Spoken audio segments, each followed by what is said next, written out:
Jambo? Jambo. Ukiniona uwezi kunizania Tajini ndo tulivyo sasa hivi, tukija sehemu za starehe. Kiji umevaa vizuri bwana, machawa sasa hivi ni wengi.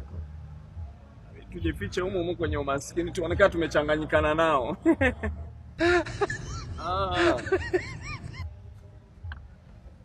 Umebahatika bwana. Sikia, unakula chakula gani? Chochote. Wapale napiga hesabu na ndugu yangu yule alikuwa mwasibu wangu nikamfukuza, lakini sasa hivi alikuja kaniomba msamaha, kwa ni rafiki yangu sasa hivi tunaongea. Nani wanasemaje wale wa bandarini? Halo? Wamepiga. Ngoja nimpe. Sasa milioni 10, yani milioni 10 ndo mpaka uongee naye wewe, usingena. Mwambie anasemaje? Wewe ungeniambia mimi tu hiyo. Wananikasirisha. Hebu nipe. Hebu ongea naye milioni 10 ndo hadi uongee naye. Huyu hapa. Nipe.